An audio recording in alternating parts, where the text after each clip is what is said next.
Madame, Monsieur, bonsoir et bienvenue au 19h de ce 27 mai à la une de l'actualité. Le président de la République s'est entretenu avec le Premier ministre slovène.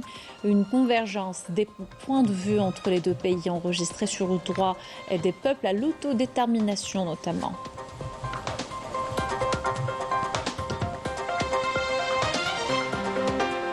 L'axe Algérie-Slovénie renforcé par la signature de deux accords, l'un dans le domaine de l'énergie et l'autre dans l'intelligence artificielle. Les détails tout à l'heure. Nouveau massacre barbare perpétré par l'entité sioniste dans un camp de réfugiés palestiniens à Rafah. Au moins 45 morts suite à des frappes contre leurs tentes. Large dénonciation à travers le monde.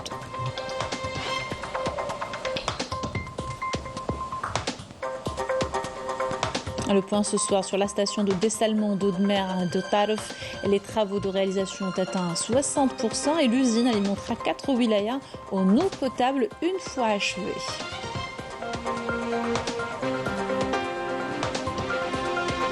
Au plan sur une ferme aquacole à Saïda qui a réussi à s'imposer en peu de temps avec ses 200 tonnes de tilapia rouge produits annuellement. Reportage dans cette édition. Bienvenue à tous, heureuse de vous retrouver. Je vous disais un titre, le président de la République Ahmed Tebboune a reçu ce lundi au siège de la présidence de la République le Premier ministre de la République de Slovénie, Robert Golob, qui effectue une visite officielle en Algérie. Le Premier ministre slovène a d'abord salué l'emblème national et passé en revue un détachement de la garde républicaine qui lui a rendu les honneurs.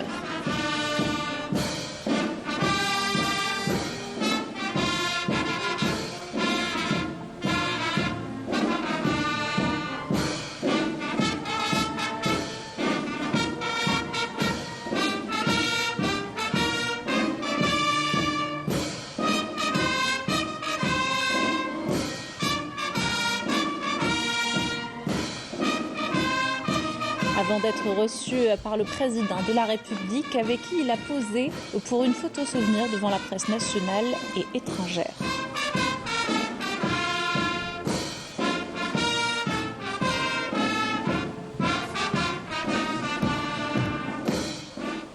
Par la suite, toujours au siège de la présidence de la République, le président de la République s'est entretenu en tête-à-tête avec le Premier ministre slovène Robert Golob.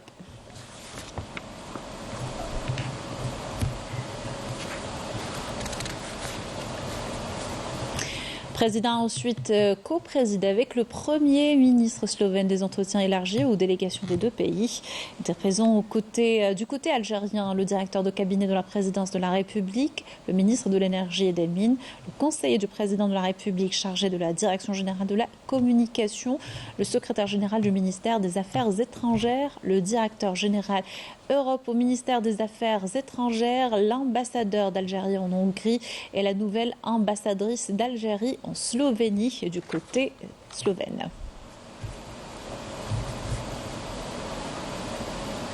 Et en compagnie du Premier ministre slovène, le président a supervisé la cérémonie de signature de plusieurs accords entre les deux pays. Le premier concerne un accord de partenariat entre la Sonatrach et l'entreprise slovène Geoplin pour la fourniture de gaz naturel. Le deuxième porte sur une exemption réciproque d'exigence de visa de courte durée pour les porteurs de passeports diplomatiques, en plus d'un mémorandum d'entente dans le domaine de l'intelligence artificielle. مراسم التوقيع على الاتفاقيات بين الجمهورية الجزائرية الديمقراطية الشعبية وجمهورية سلوفينيا. عقد بين شركتي سوناتراك وجوبلين لتوريد الغاز الطبيعي. الموقعون عن الجانب الجزائري السيد رشيد حشيشي الرئيس المدير العام لشركة سوناتراك. عن الجانب السلوفيني السيد سيمون أوربانسل رئيس شركة جيوبلين.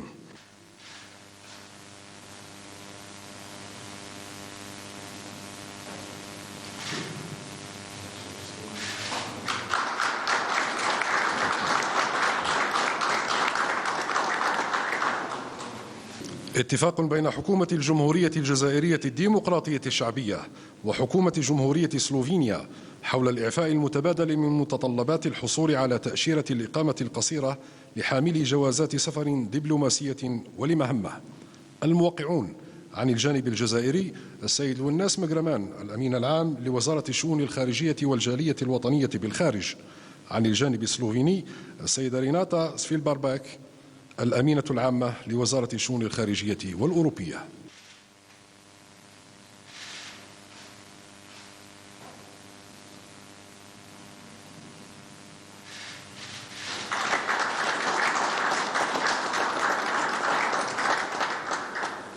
مذكرة تفاهم بين وزارة التعليم العالي والبحث العلمي للجمهورية الجزائرية الديمقراطية الشعبية ووزارة التحول الرقمي لجمهورية سلوفينيا في مجال الذكاء الاصطناعي. الموقعون عن الجانب الجزائري السيد محمد عرقاب وزير الطاقة والمناجم. عن الجانب السلوفيني السيد بويان كومير وزير البيئة والطاقة والمناخ.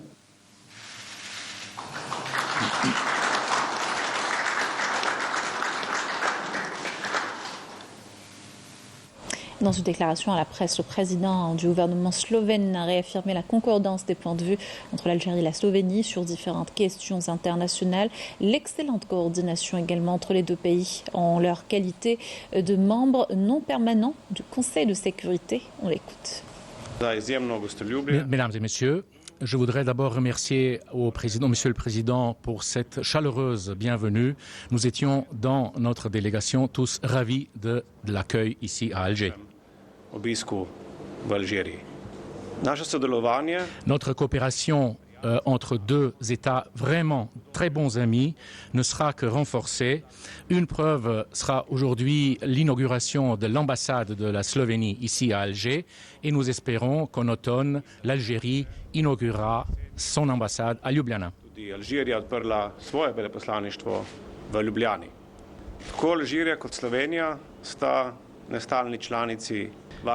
L'Algérie et la Slovénie, en tant que membres non permanents du Conseil de sécurité, ont beaucoup travaillé ensemble au cours des mois précédents. Nous avons collaboré sur de nombreux projets et nous avons répondu et cherché des solutions communes à des défis internationaux.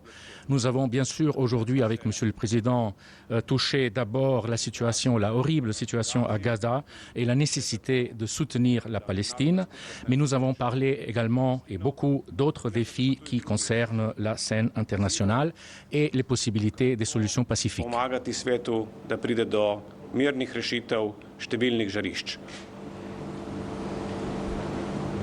Nous étions d'accord avec Monsieur le Président que la liberté est vraiment la valeur fondamentale au niveau international qui doit permettre aussi l'autodétermination des peuples, des nations, tant pour la Palestine que pour le Sahara occidental.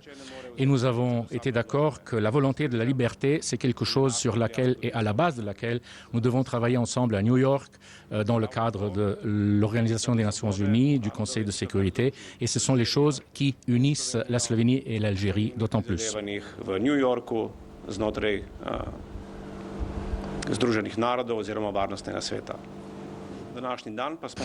Nous avons également signé deux accords très importants, l'un dans le domaine de l'énergie et des achats du gaz naturel par la Slovénie en Algérie, et un deuxième accord qui touche l'utilisation de l'intelligence artificielle, qui nous permettra encore plus d'échanges entre nos pays, plus d'échanges de savoir-faire, plus d'échanges de recherche, et qui nous permettra de profiter ensemble de nouvelles technologies des deux côtés de la Méditerranée.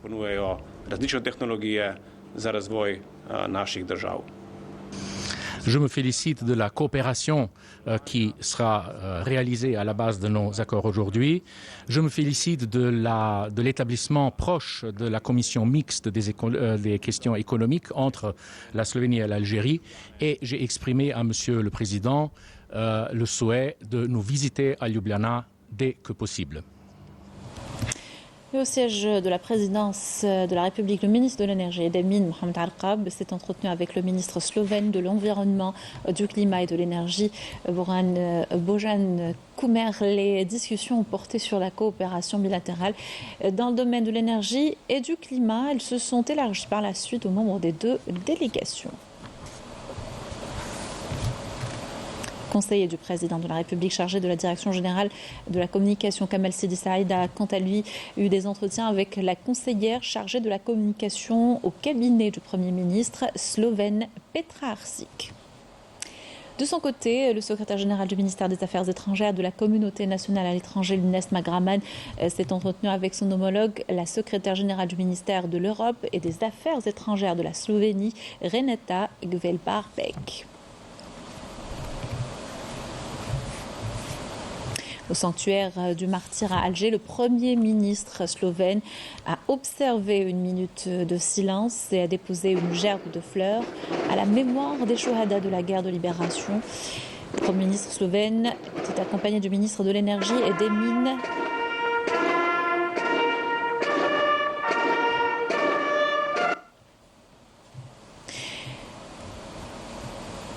A pu apprécier par la suite la vue sur la baie d'Alger.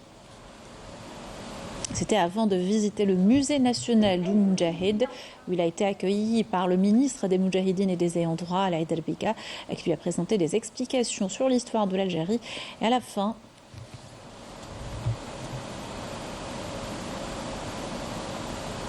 de cette visite, le Premier ministre a signé le livret d'or du musée. Le Premier ministre slovène Robert Golob avait entamé cette visite officielle en Algérie le matin où il a été accueilli à son arrivée à l'aéroport international Houari Boumediene par le Premier ministre Nadir El-Arbaoui. La visite s'inscrit dans le cadre de la consolidation de 30 ans de relations diplomatiques entre l'Algérie et la Slovénie, une opportunité de renforcer la coopération dans différents secteurs et la concrétisation de plusieurs accords dans l'énergie, en plus d'approfondir les consultations politiques autour des questions internationales et régionales d'intérêt commun. Dans l'actualité, le président de la Cour constitutionnelle, Omar Belhadj, a supervisé ce lundi le début des travaux d'un atelier sur le rôle de la Cour constitutionnelle dans l'interprétation des dispositions constitutionnelles. L'atelier vise à mettre en avant le rôle de l'interprétation de la Constitution dans l'activation du dialogue institutionnel et la consécration de la pratique démocratique.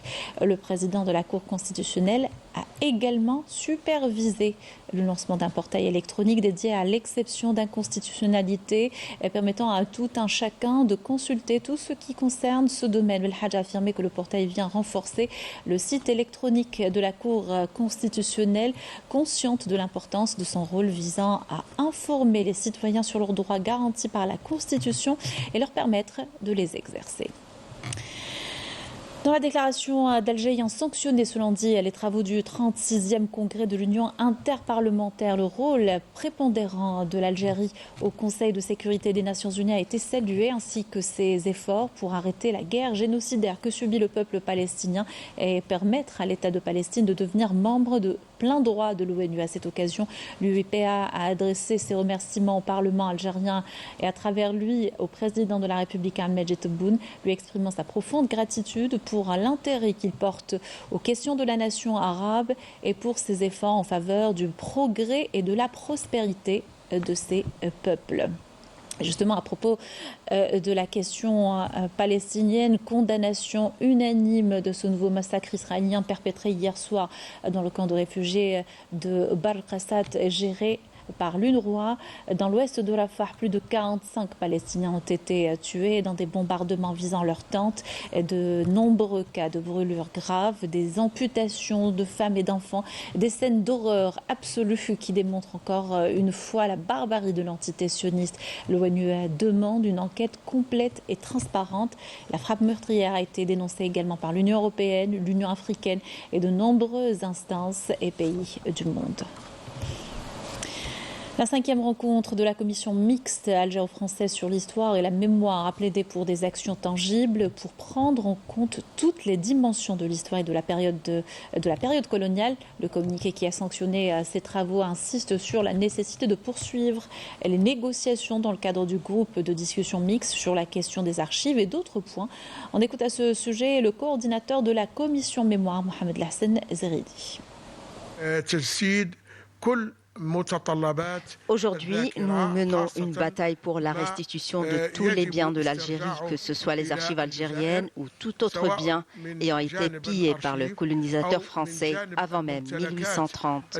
L'accent a été mis sur les biens symboliques qui ont trait à la souveraineté nationale, tout ce qui concerne l'émirat Abdelkader, notamment ses correspondances, ses armes, son épée et son burnous. Et nous tenons également à récupérer tous les objets appartenant au chef de la résistance algérienne.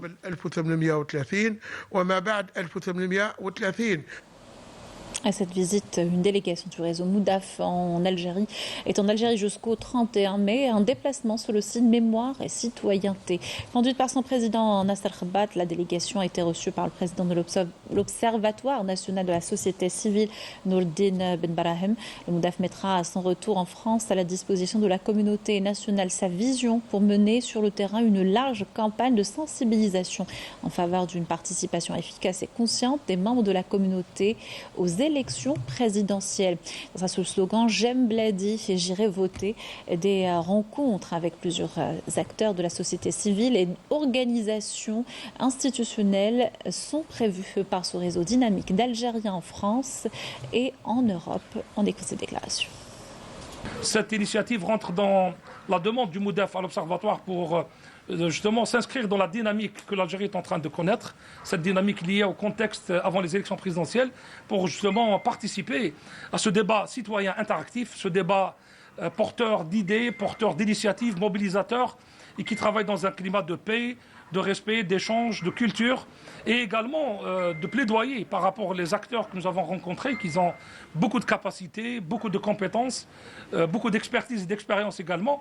Et c'est à travers ce débat et les réseaux sociaux qu'on puisse réellement créer cette interactivité, cet intérêt par rapport au rendez-vous des présidentielles. On parle de communauté nationale établie à l'étranger, et la diaspora en fait partie, mais toute la communauté nationale a toujours été partie intégrante du peuple algérien et de la société civile algérienne.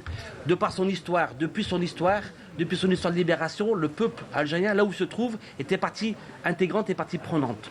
Je crois qu'aujourd'hui, les perspectives de cette nouvelle Algérie qui se construit, avec des forces, et encore on peut l'observer d'une manière très objective, quand on voit le rapport du FMI, qui objectivement et d'une manière structurelle démontre que l'Algérie est sur la voie de la force économique et qu'elle va développer d'une manière objective une économie puissante, je crois que tous les enfants de l'Algérie doivent répondre à cet appel et toutes les forces des Algériens, où qu'ils soient dans le monde, doivent pouvoir aujourd'hui répondre à ce projet algérien qui est le nôtre.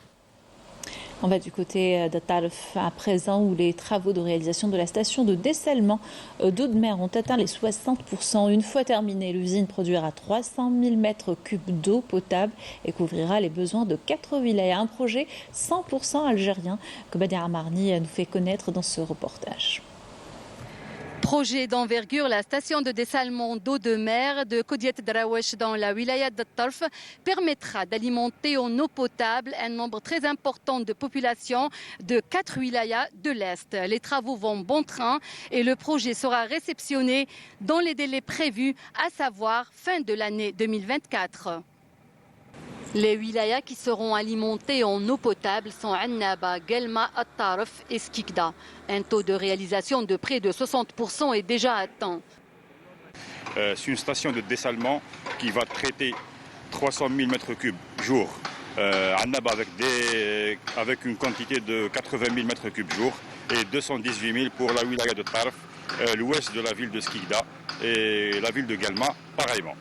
Actuellement, nous avons dépassé le seuil critique des travaux. Nous sommes à hauteur de 58% d'avancement. Les travaux de cette station de dessalement d'eau de mer avancent à une bonne cadence. Les grands ouvrages sont presque finis, promettant la réception du projet dans les délais impartis. L'État a consacré à ce programme tous les moyens, comme vous pouvez le constater. Au jour d'aujourd'hui, nous sommes sur une lancée que nous devons garder afin de livrer ces projets dans les délais, or que c'est la fin décembre 2024. Vient de commencer l'installation des équipements.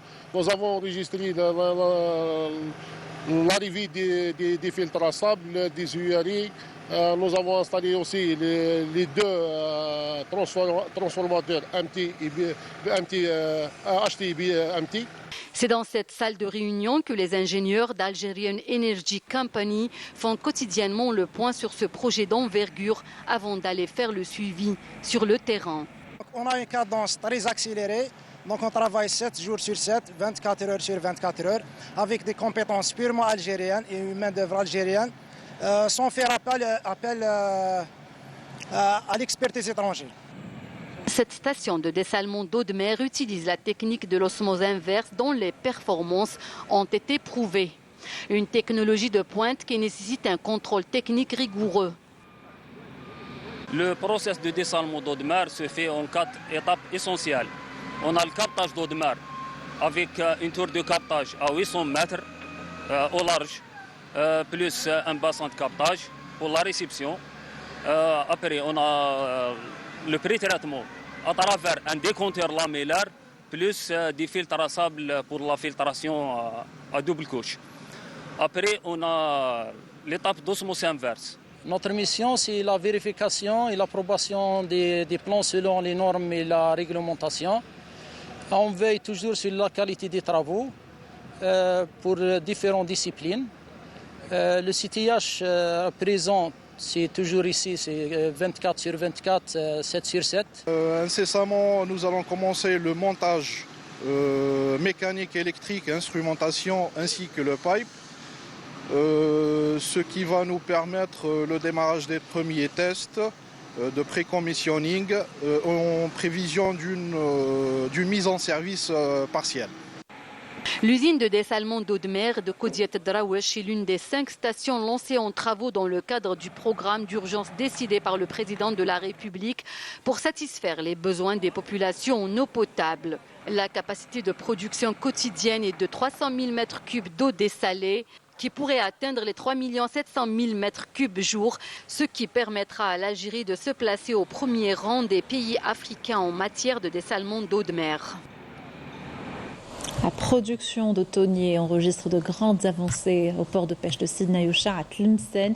Des navires de 37 mètres de long qui étaient importés il y a quelques années sont fabriqués dans cet atelier qui s'occupe également de la réparation et de la maintenance, nous dit Sofiane Marnine, commentaire d'Orina Lorari. C'est au port de pêche de Sidi Youcha à Tlemcen que cet atelier de construction navale relevant d'une entreprise privée se distingue par son savoir-faire. Ici, des thoniers d'une longueur de 37 mètres et demi et de 9 mètres de largeur prennent forme grâce à des compétences locales hautement qualifiées. Auparavant, nous importions les thoniers de l'étranger. Cependant, depuis environ 1 an, nous avons commencé à les fabriquer localement. Jusqu'à présent, nous avons produit 4 thoniers et avons plusieurs commandes en cours. Nous travaillons d'arrache-pied. Certains sont achevés à hauteur de 70% et d'autres à 90%. Plusieurs autres types de navires sont également en cours de construction au niveau de cet atelier. Ils permettront, une fois achevés, de renforcer la flotte de pêche nationale. هذا chantier c'est un élargissement pour le chantier اللي راه في طيبازا. Donc ثما رانا درنا presque toute la petite flotte, les bateaux de petites embarcations 4 mètres 80, 5 mètres 20. وهنا on est focalisé باش نديروا la pêche au large. عندنا القدرة باش نوجدوا في السنة 2 طونيي تاع 40 متر ونقدروا نوجدوا 6 تاع لي بياس هذو تاع 22 متر. Les ateliers activant au sein du port de Sidi Youcha ont bénéficié de toutes les facilitations de la part de l'administration du port et de la direction de la pêche maritime, et ce afin d'accélérer la cadence de construction de ces navires. La construction et la réparation navale, une activité en plein essor en Algérie, qui permettra le développement de la pêche en haute mer pour sortir le secteur de sa dépendance à la pêche quasi artisanale. L'objectif est désormais de s'orienter vers l'export.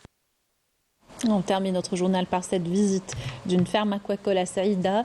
Implantée à Ain Srouna, elle a réussi en l'espace de quelques années à s'imposer dans la région avec une capacité de production de près de 200 tonnes de tilapia rouge annuellement. Un exemple de réussite qui a également bénéficié de l'aide et l'accompagnement de l'État. Reportage d'Orina Lorari. Située dans la commune de Ain Srouna à Saïda, cette ferme aquacole qui produit principalement des tilapias rouges et des tilapias du Nil est un modèle de réussite dans cette région à vocation agropastorale. En l'espace de quelques années, elle a étendu ses activités en atteignant une capacité de production de 200 tonnes par an. Cette ferme dispose de sources d'eau chaude variant entre 27 et 30 degrés Celsius utilisées pour alimenter les bassins d'élevage de poissons en eau chaude et d'une écloserie dédiée à la reproduction des tilapias rouges et ceux du Nil que nous avons ramenés de Thaïlande ainsi que des poissons-chats africains. Nous sommes en train de créer de futurs géniteurs pour augmenter la production. Shahreddin, un agriculteur de la région, a lui aussi investi dans l'aquaculture, une toute nouvelle expérience qu'il espère réussir. C'est une nouvelle expérience dans la région. Dans un premier lieu, nous ambitionnons de produire environ 20 tonnes en l'espace de 6 mois. Ensuite, nous comptons agrandir notre projet en doublant la production. Et afin de garantir la qualité des poissons avant leur commercialisation, un accord a été signé avec le Laboratoire national de contrôle et d'analyse de produits de la pêche et d'aquaculture, ainsi qu'avec la Chambre nationale de la pêche maritime. Un partenariat qui permettra des contrôles réguliers et rigoureux de tout le processus d'élevage des poissons. Nous allons tracer un programme d'un commun accord avec l'opérateur économique et là on va suivre la qualité sanitaire de son produit depuis le début de son cycle, c'est-à-dire qu'au moment de l'alvinage et le pré-grossissement et jusqu'à la phase commercialisation. Et donc il aura à s'appuyer sur les conseils et les orientations techniques du laboratoire pour mener à bien son projet. Cet accord signé entre la ferme aquacole Fat Steps et la Chambre nationale de la pêche maritime vise à soutenir les investisseurs dans la commercialisation des différents produits halieutiques, notamment les tilapias rouges, au niveau des chambres régionales, au niveau national. Des investissements prometteurs qui devraient répondre aux besoins du marché régional en poissons frais. Voilà qui termine notre journal. Merci de l'avoir suivi. Excellente soirée sur Canal Algérie.